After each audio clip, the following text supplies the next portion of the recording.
City Babu பண்றோம், MR Radha பண்றோம், சத்தியவாணி முத்து பண்றோம், கலைஞர் படிப்பகம், அஞ்சுகம் படிப்பகம், டாக்டர் நடேசனார் படிப்பகம்,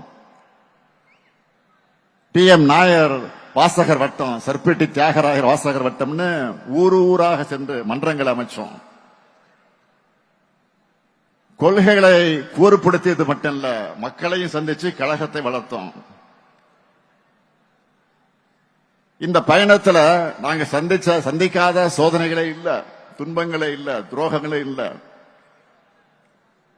அத்தனையும் தாண்டி கழகத்தோட லட்சிய பயணத்துக்கு துணை நின்றது நாங்க வளர்த்த இளைஞரணி.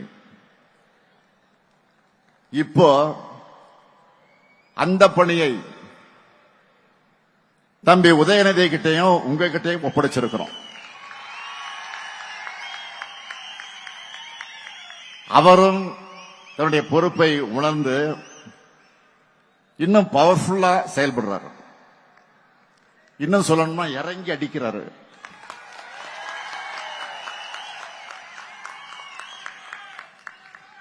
கொள்கை எதிரிகள் உதயநிதி மோஸ்ட் டேஞ்சரஸ் புலம்புறாங்க.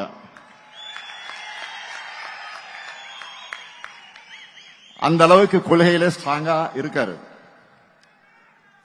கழகத்துக்கு எது தேவை என்று உணர்ந்து செயல்படுகிறார் உதயநிதி.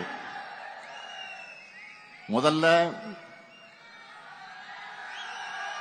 அணியோட கட்டமைப்பை வலுப்படுத்தணும்னு லட்சக்கணக்கான இளைஞர்களை கழகத்தில் சேர்த்தார். அடுத்து அவங்களை கொள்கை ரீதியா ஸ்ட்ராங்கா ஆக்கணும்னு பாசறை கூட்டங்களை நடத்தினார். அடுத்து நம்மளோட கொள்கையில இன்னைக்கு இருக்கிற தலைமுறையினரும் புரிஞ்சிக்க வேண்டும் என்பதற்காக புது பேச்சாளர்கள் அவசியம்னு உணர்ந்து ஃபர்ஸ்ட் செட்ல 200 பேரை உருவாக்கினார். அவங்க பேச்சையெல்லாம் கழக மேடையில் கேட்கும் போது எனக்கு அவ்வளவு மகிழ்ச்சியா இருக்கு.